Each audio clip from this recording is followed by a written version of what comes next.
Good evening, ladies and gentlemen, and welcome to COASTER-net Update. We've got some news tonight out of Mason, Ohio, where we just had the conclusion of the 2018 edition of Coasterstock at Kings Island. Now, Waterparker, you got the opportunity to go to Coasterstock this year. I've been in the past. You've been in the past as well. So why don't you give us some of your thoughts on Coasterstock this year opposed to previous years? Well, Andy, let's first start off with what exactly is Coasterstock. Now, a lot of people have been asking me, so I want to lay this ground rule here. Coasterstock is a park-ran event to where they go and have various great, coaster clubs like Great Ohio Coaster Club or ACE. They come on in. They do a big event for all these coaster clubs, so that way everyone's together and everyone gets some great ERT and as well as some interesting tours that you might not get if you're not a part of this event. This is a 2-day experience. I know for you that'll be very exciting. However, Andy, this is a 2-day experience with various events. And what we're basically going to be doing here, we're going to break it down into Friday and then Saturday, talk about what I did on each day, talk a bit about how I enjoyed it, how I didn't enjoy it. And then at the end, we'll go and have a little conclusion segment to where we'll talk a little bit about the future of the event and a little bit of what we think about the future. Because, Andy, I think we could both say there are some pros and there are some definite cons to this event. So let's start off with Friday. This was the opening day. Banshee ERT, always amazing. Now, Andy, I remember a few years ago, we actually got to do ERT together. Very, very nice event. I really enjoy it. But the real kicker of this was the fact that all of Action Zone was open, and I see Raptor Dog is now there. Yeah, Raptor Dog, you're talking about inverts, and Raptor Dog wants to get involved. Well, talking about inverts, Andy, there was a great behind-the-scenes tour of Banshee. And, you guys know me. I love my Banshee. Banshee's one of my favorite inverts. Banshee is my favorite attraction at Kings Island. And it's always been one of those attractions I want to get some photos from off the coaster, behind the scenes. Which I don't know whether or not if you guys will be seeing some right now, some of the videos that we got from the event. But, Andy, I tell you what, it felt nice to see the coaster in operation, going through those loops, through the inversions. Some very great shots from the graveyard scene, because that's one place that not a lot of people get photos from. Mm-hmm. Because when you go up the lift hill, and if you look down to the right, you'll see this little graveyard area. And this is a place that you really can't get to as a general park guest. But they opened it up for us, so that was very cool to go and check out. Coming up next now, and Andy, we'll be having a little bit of discussion. Sorry, I went to the park with a guy named Anthony, so I've got you, I've got Andy, I've got Anthony, and everyone else in my mind. But we went to the lunch. Now, Andy, you remember our first Coasterstock? The food was not that great. And the same could be said here. They had hamburgers, which to me, it was very greasy. The grease dripped onto my shirt, which left a stain, which was sad. But, the food, it was, potato salad, not green beans, baked beans, and the hamburger itself. I really didn't care for it myself. Well, the Coasterstock event has kind of fallen into a routine, I think, of, them doing the same thing every year. And I have to say a lot of the events do that, where Coaster Mania, you can pretty much expect the same type of food every single year. A lot of the events have a standard layout. And with Coasterstock being over 2 days, they usually do hamburgers or hot dogs the first day. And then switch off and do something, maybe some, barbecue stuff here or there the second day. I think the issue is you're getting a discount to enter the park. So how much was the event? Was it like $30 still? I think it was like $30, $40 for a season pass holder. Yeah. So so you're not paying a whole lot of money. You get a little bit of swag. I don't know if you want to go into that too, because that's usually nothing to write. Well, you got T-shirts, right? Well, we got a T-shirt, which I don't wear T-shirts, as you guys know. But we did get a little drawstring bag I really didn't care for. Because it said Coasterstock on it, or it said Coasterstock. It had this logo. They were like pressing this logo nonstop, Andy. Yeah, I saw that all over the place this weekend. So like you figure in, so for your $40, You're getting a handful of meals, probably one meal each day, right? You're getting all the ERT, all that. So I guess at the end of the day, I feel like the meal sometimes is where they, might, kind of like mail it in, so that they're giving you some food, but they're not breaking the bank. Here's the big question though, Waterparker. The big question is, did they have blue ice cream as a dessert? Nope. That was what I was about to say, Andy. I know. The first year they had it. The first year they opportunity. Give me some blue ice cream. Nope. You know what they had, Andy? Chocolate chip cookies. Yeah. But I believe the dessert of this little luncheon was the fact that we did get to talk to the new executive chef, Mr. Major, James Major, and the general manager, Mike Kuntz. Now, if you don't already know, James Major, he loves his food. With the new restaurant that they put in, I think that a lot of what he had in terms of barbecue style was put in. Because, I don't know if you noticed, Andy, but I've been to the Coney Island barbecue almost every other weekend. And the seasoning's always a little bit different. So that almost tells me that they are probably making it by scratch. So that's, scratch seasoning, whatever. Very nice. The thing about it, though, is the fact that he went and talked a little bit about the food, talked a little bit about where he wants to go, saying that he wants to make Kings Island food next level. He's worked with several sports teams. He knows, entertainment and the heat. He wants to bring that to Kings Island, which I think is very great. But I think the headliner of this, and sorry if you guys are hearing my scratchy voice, I screamed a lot last night, so I am not all there. But Mike Kuntz came up. Now, Andy, Mike Kuntz, he just started last year. He got to oversee the new Winterfest. I thought he did an excellent job with that. But a certain person asked about the future of Kings Island.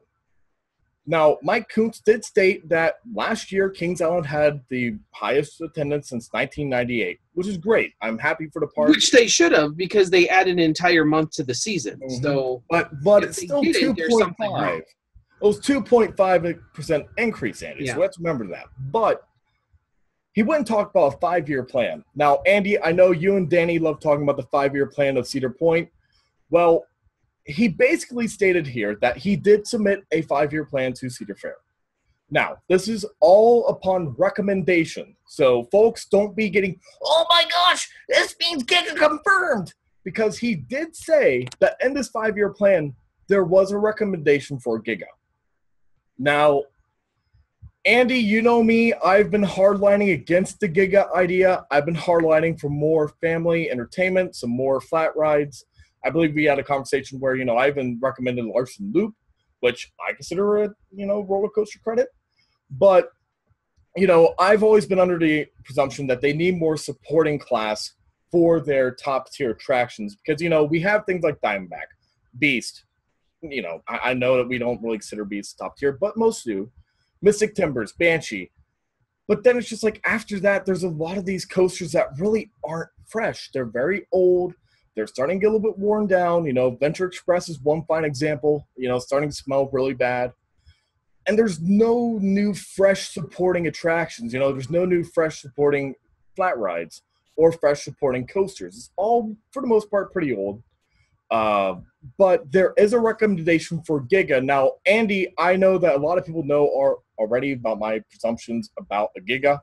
I want to take it to you. What do you think about the Giga idea for a recommendation? Well, I like I said, I think any general manager who doesn't recommend a Giga at a park the size of Kings Island is probably not doing his job correctly. That, of course, he's going to recommend that they want a Giga. I don't think a Giga at Kings Island is completely out of the realm of possibility. I just don't see it happening for a number of years. I don't see it happening until after 2020 and probably a few years after that.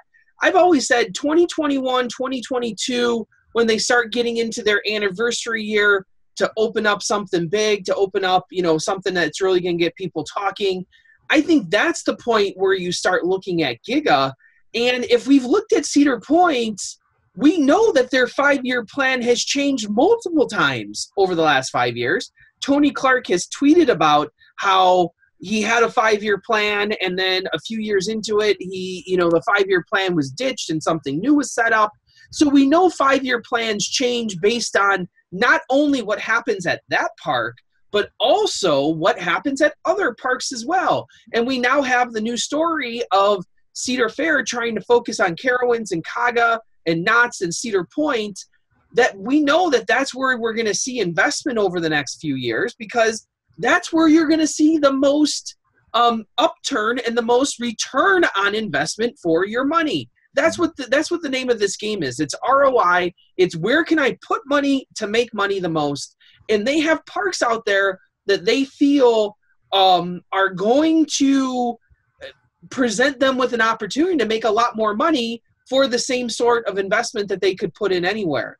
So my idea is do I think Kings Island's not going to get anything? No, that's ridiculous. You need to keep putting stuff in order to keep the interest level up there. Is it going to be a $25 million coaster? I don't think not in the next few years. You just invested heavily with Banshee. That was $20 plus million. You put in Mystic Timbers. That was probably $10 to $15 million. You've just invested heavily into this park over the last few seasons, and now it's time to invest in other areas, places that Kings Island needs. As you're probably going to talk about later, is what I've experienced at Coasterstock is they need those mid-level rides. And I'm not even saying roller coasters is what they need. I'm saying is flat rides is what they need. They need a Himalaya. They need a Top Scan. They got rid of their Top Spin. There's still nothing sitting in that house over there. They could use a modern dark ride that is for all ages, a shooting dark ride, not just, the Scooby-Doo ride, which is more kiddie-based. I think a bigger dark ride would be pretty cool to put in there, even though we don't see Cedar Fair really investing in bigger dark rides. I think they could expand into little coasters too, a single rail, a water coaster of some sort. They could put that into the water park, a water coaster of some sort. These are things that Kings Island can do for less than $10 million over the next few seasons and really, really beef up what they need there. They need something other than roller coasters at that park. I'm not saying they're never going to put in another roller coaster. That would just be stupid. I think if you're thinking that the construction that's going on right now confirms a Giga, I think you're being misguided in that. That is not what is happening over there. I'm not saying that the areas behind Banshee or the areas of Dinosaurs Alive won't eventually hold a roller coaster. I'm saying right now what we're probably looking at are a flat ride package or major flat rides going into Kings Island for the next 2 or so years. I was actually really surprised this year when Kings Island didn't get anything. That the heavy rumor was that they were getting an antique car ride, which I think is something that Kings Island needs, something like that, that's family friendly, that everyone can go in there, that's going to suck away some of the lines from other stuff. I thought that was a really good idea, and I was kind of surprised when that did not happen. And I was even more surprised when Kings Island made no announcement. We were discussing there for a while. You said Larson Loop, that maybe they're putting in a Skywarp or a Larson Loop. I think a Skywarp would fit in nicely at Kings Island, to be a mid-level ride, whether you count it as a coaster or not, I don't care. But a Skywarp might be something that fits in nicely. And I don't see anything wrong with that. I don't see anything wrong with that. And like I said, I think it makes sense that in the next 5 years, we might see a Giga, but I think it's at the end of that 5-year plan as opposed to being at the start of it that people keep talking about. And I think that's where the emphasis on the fact that, we have to think rationally. Again, like what you said before, Mike Kuntz talked about this. Kings Island is not just a theme park. This is a business. They're not going to go and heed and bend to every single whim and will of a Kings Island enthusiast or a fanboy for that matter. Now, and this is coming from a guy who loves Kings Island. I've been there for the past 14, 15 years now. I love the park. But at the same time, we have to remember, folks, you can't just go and say giga, giga, giga, giga, giga, giga all day and all night. You have to go and say, hey, let's go and add in something that's brand new, something that's fresh. Let's bring some more visitors and more family entertainment. We'll get into that later on when we talk about something else about the event. But I think that was definitely great analysis of that, Andy. After the luncheon, though, we did get a great tour of Racer and Firehawk, some really great footage of both, some really great photos of both. We did get to see a little bit of Urgent Scare outside. It still looks like a lot of the stuff is there. Some stuff might not. I don't really know. I think some of the tarp was peeling off, say Dinosaurs Alive behind it. But then after that, there was a little bit of a tour of Diamondback. I did not stay for the final ERT of that night, LRT, but it's because it was raining. A huge storm was coming in. I knew that I should get out of there fast, and I did. But the morning after, now, Andy, day 2 is where we're going to have a little bit of discussion here, because this is when I believe Coasterstock, it was going up great, and then it just fell. It really fell off here. Again, and I'm going to reference something that I call the laundry room. This is something from Cedar Point, Winter Chill Out, that I didn't really enjoy, was the laundry room tour. But, they gave us the story behind the steam train. The tour, which basically was we walked through the back lot, we walked towards the train, and we got to see it pull back into the little shed, and we just got to sit there and talk about it with the train conductor. And, Andy, it felt very scripted. It didn't really feel as if the guy wanted to go and talk. It was very scripted. He showed off, here's some people who went from the train into some movie stardom, or this is from this or that. And I think that comes with them having done this same tour for the last few years. I kind of get the sense that they're allowing Coasterstock. They're assuming that people who go to Coasterstock have never been to Coasterstock before, and stuff like that they put on there for those new people that have never been there before. But things like other tours that you're going to talk about, like the Flight of Fear tour, that's for people that have been going and they need something new. So it's kind of like this mixed bag, and that's why I've kind of, like, last year I was going to go to Coasterstock, but I had a better opportunity come up where NXT Wrestling in Chicago, there's a takeover pay-per-view event, so I went to that instead, and I said, you know what, I'm going to enjoy myself at the NXT show, and I did. I had a great time. This year I didn't really consider it because I'm doing a whole bunch of other stuff in June, big trips. So I didn't want to take a big trip this so soon, here in May. And, Coasterstock's that event that I kind of want to go to because for me, Coasterstock has become an ERT event. That if you really like riding the coasters of Diamondback, Banshee, Mystic Timbers, Beast, this is the event to go to. It's usually the lines are really short because they spread the people out. I think that the essence of this event is an ERT event, and the tours are kind of just there as extras. And I feel like I don't know how well attended was the train tour in the morning. The train tour was pretty well attended. I'll give you that. So that's strange because you would think that if people have gone to this event over and over and over, that people would stop going to the train tour. So maybe they are getting a whole bunch of new people to the event. Well, there was, so let me say this. There's probably about 60, 80, maybe 100 people there. That's a lot of people because this is the early morning tour, right? Yeah. And this is the thing that I had. It's like when we came out of it, though, the way that they had it was that, after the tour was done and basically we got to see the train, which I didn't really care for, but maybe that's me. You have to like trains. Well, you gotta I do like some trains, not this one though.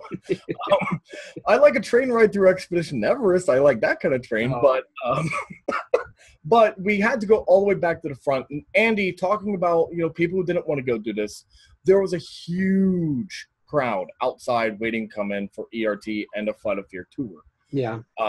And going into that, you had two choices. You could either go and do the Flight of Fear Lights on tour, which I did, or you can do ERTM Razor.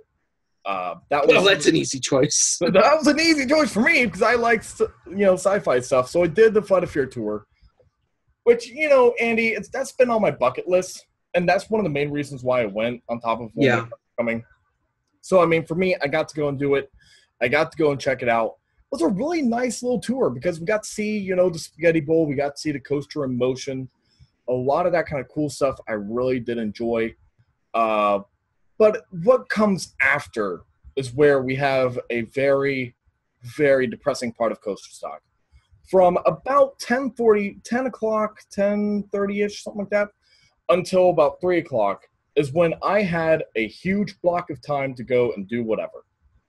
Which, this is where we're going to get into a little a rant. So you guys, if you guys don't want to hear this, skip ahead like 3-4 minutes.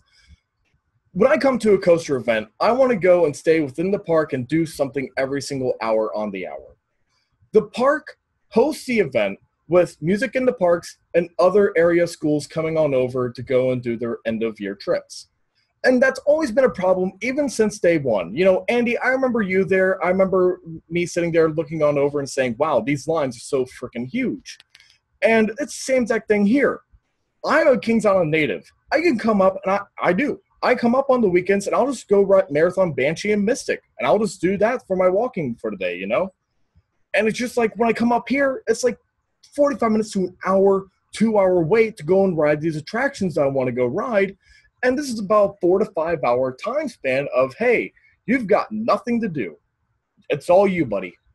And Andy, this is where I'm going to be a little bit cynical of the event, because it's like what me and my buddy was talking about.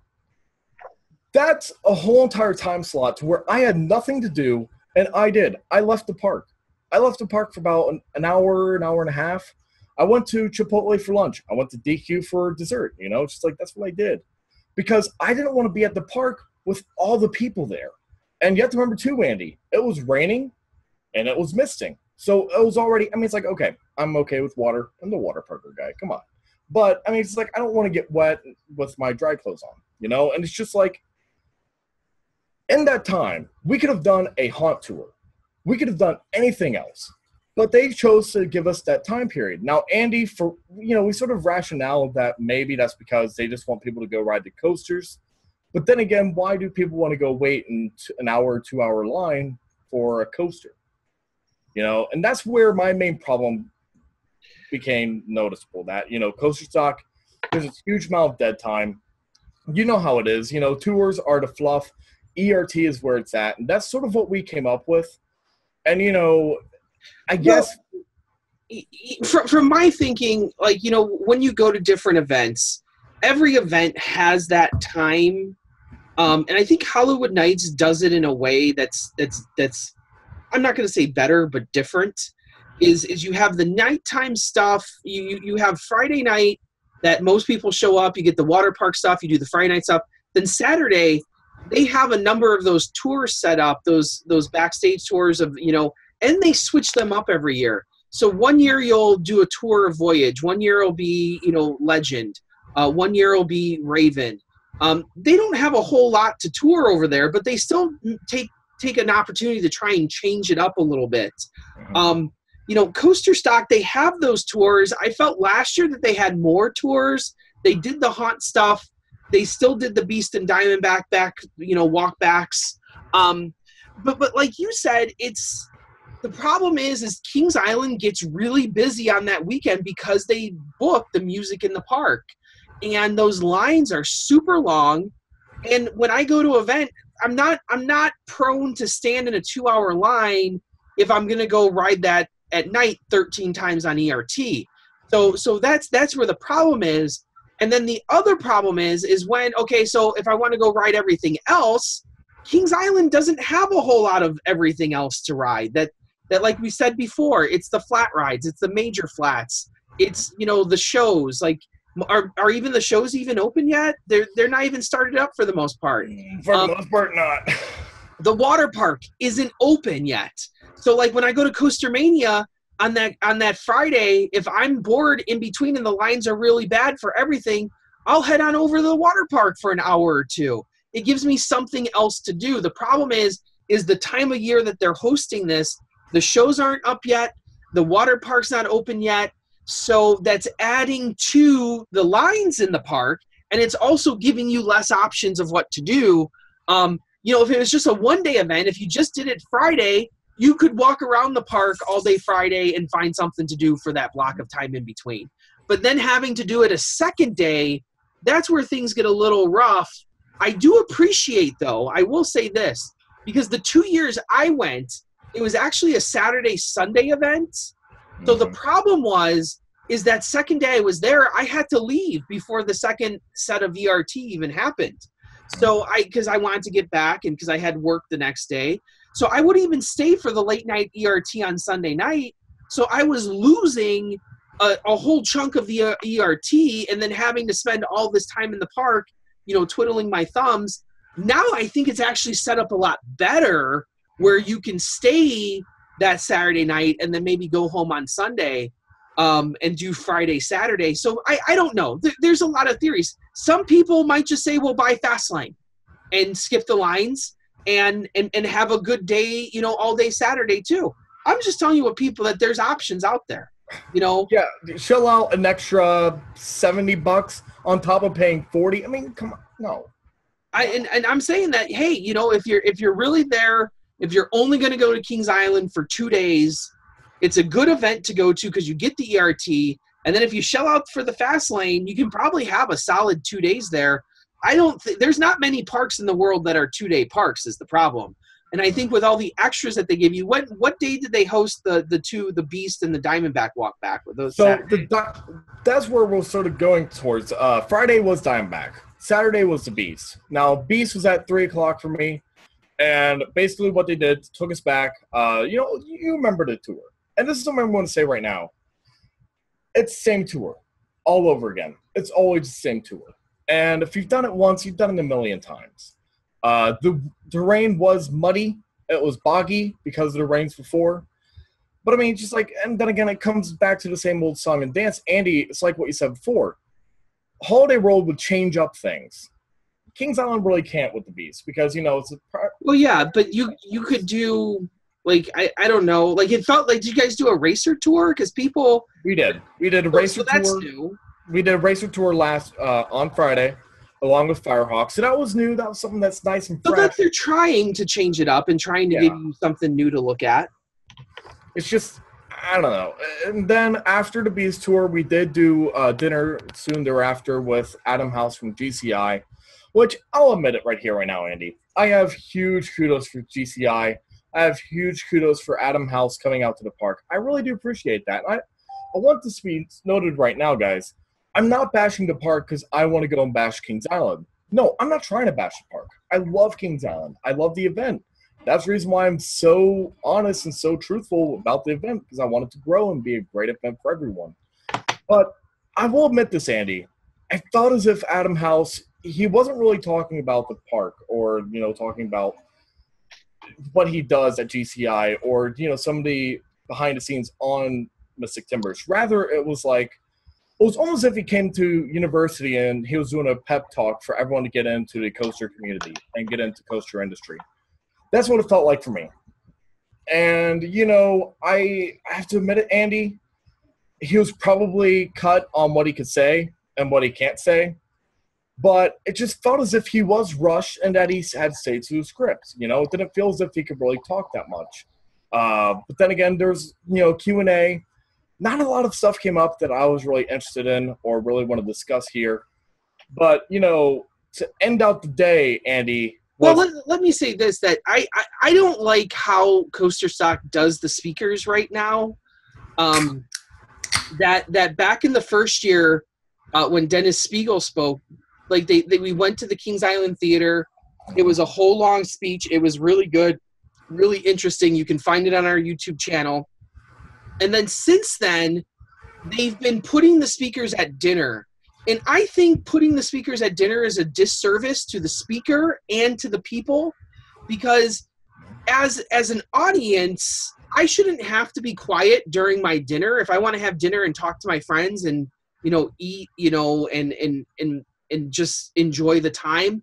I feel that like eating dinner and talking to my friends and then having a speaker up there, to me, that's not fair to the audience, and it's not fair to the speaker, who some people are going to sit there and talk to their friends, and he's trying to deliver a speech of some sort over people talking. And I don't know. I think it's an issue of time, and I wish they would go back to doing the speaker in a theater or at a separate time from dinner, and that would alleviate some of these issues that you're talking about. Maybe people complained and said that their day was too scheduled after the first year, that they wanted more time in the park to themselves. I don't know like why they changed that.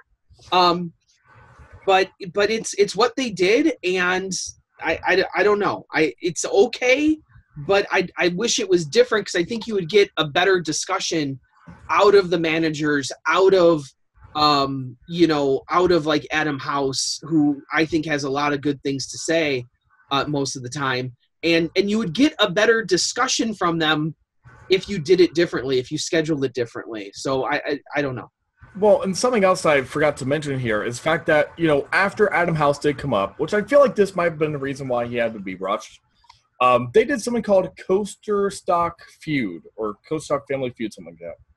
Basically, they chose about 8 people to come on up stage, 4 and 4, to go and do a trivia about Kings Island and Kings Island history itself. Now, the chances were, if you've been to Coasterstock, like, let's say one time, it's the first time, you got put in the hat once. Or if this is your 4th time, you got put in 4 times. So, that's something that was really cool. Did a little bit of facts about Kings Island. Some facts I already know, some facts I didn't know. But, overall, Andy, I think that we're getting to the meat and potatoes about Coasterstock, as I said before. And we're going to talk a little bit about LRT. Now, I want to highlight here real fast. Andy, we were talking about this before last night. I think that you were very excited about this. This year for LRT on Saturday night, they did Beast, Mystic Timbers, Diamondback, Woodstock Express, Boo Blasters, and Great Pumpkin Coaster. Now, the night before, they had Mystic Timbers, Diamondback, Vortex, Beast, and Backlot. But, this was really interesting because, as you remember, the first Coasterstock, I was at Banshee all day. I was at Banshee all during the LRT. That was my baby. And, this year we didn't get that, so it's kind of sad not to get the night rides on Banshee. But, when I was talking about LRT, Mystic Timbers was great with the LRT. Backseat, there's barely anyone on the coaster. Very nice. Front seat, very exciting. Rode the backseat on the Beast.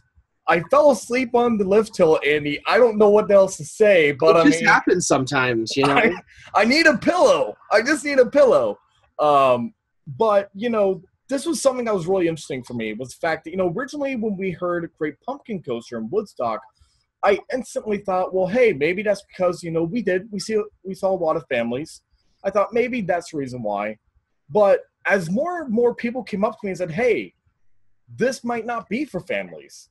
And as you mentioned before, this might actually be for those enthusiasts who, as you already know, Woodstock and Great Pumpkin Coaster, you cannot ride solo as an adult. I know, that's sad for you. I got it when I was a kid. However, that gives them those 2 credits that they've been looking for a long time. But I wanted to get your viewpoint on this because, for me, I felt as if it sort of took away from the Banshee LRT, which I know is already far away. But I want to get your input because I know that – I don't know. Did you ever get Great Pumpkin Coaster, or are you still waiting on that? No, I'm still waiting on that. I think it's a good opportunity. It's a way for – it gives something to people who want to go do that. Because, you don't want adults lining up for Great Pumpkin during the day. So if they're just writing it for the credit – all these enthusiasts, you can check them off and you won't have to worry about them lining up during the day or trying to, child swap with somebody. So I think a lot of the parks would do well if, when they host these types of things, to offer those rides on the ERT, just so that people can get them off their lists, and it makes everyone happy then. Mm-hmm. And, I think that's the main thing about it, was the fact that, this is going out for the enthusiasts, get that ERT. And it's like what we said before, Coasterstock is ERT. It's LRT and it's ERT. And, sort of wrapping up here on the Coasterstock discussion here, I just want to highlight a little bit about what I would recommend, Now, of course, I don't expect for this to actually happen, Andy. You and I both know there's a lot of people who send them responses. But I would love to see that next year or the year thereafter that there is more of an emphasis on operations. And that's not saying, maintenance is, garbage. What I'm saying is I felt as if the ride operators sort of left out. You know, when we were on the train tour, we didn't get to go and witness Diamondback go and open and operate. I think that would have been a great opportunity for people to go and see opening of, coasters like Diamondback, Banshee, or Mystic Timbers. Or then again, talking about the water park's closed right now, Andy. But as you know, they are doing a lot of maintenance, as we heard the little water park horn going off several hours on the day. I would have loved to see a tour of the pump houses. That's something I would like to see. I think a lot of other people would like to see it. Because, again, Andy, it's Kings Island enthusiasts. If you're just a fan of Kings Island, then you're not a fan of Soak City. You're not really a big Kings Island enthusiast. And I think that would be something that's interesting and different. But I know that this year you did not come to Coasterstock, and I want to get your opinion. What would make you come back to Coasterstock next year? What would be your main thing? For me, it's more of an issue of timing and an issue of if I have that weekend open from other stuff. I don't foresee them I thought last year was interesting, because they got Mystic Timbers and I considered going, but something else came up. Obviously if they got another big coaster, I would go, but that's down the road. But I think even before that, I think I'll go to Coasterstock. It's probably something I go to once every couple of years, as opposed to even once every other year. It's kind of I don't feel like there's many events that you can consistently do year after year. Coaster Mania is fun, but I've taken years off from that. Hollywood Nights is fun. I've taken years off from that. Some people like to go to the same events every single year, and they have a blast doing it. That's great for them. That's not what I do. I like to change up my events every year, so I don't fall into a routine of, I go here this weekend, I go here that weekend. It's just I like to switch them up, and I like to, and it depends on how I feel and what else I have going on that year. Mm-hmm. Well, and I think that what you said is a great point. I heard a lot of people talking about, next week I'm doing this, and next few weeks I'm doing that. And I agree with you. I did Cedar Point Winter Chill Out, great event. I did Coasterstock, great event. But, you can't be doing the same exact thing every single year. And I think that most definitely Coasterstock, for those who haven't been yet, go and check it out. We're not telling you to not go. I think that it's great for people doing a first-time event.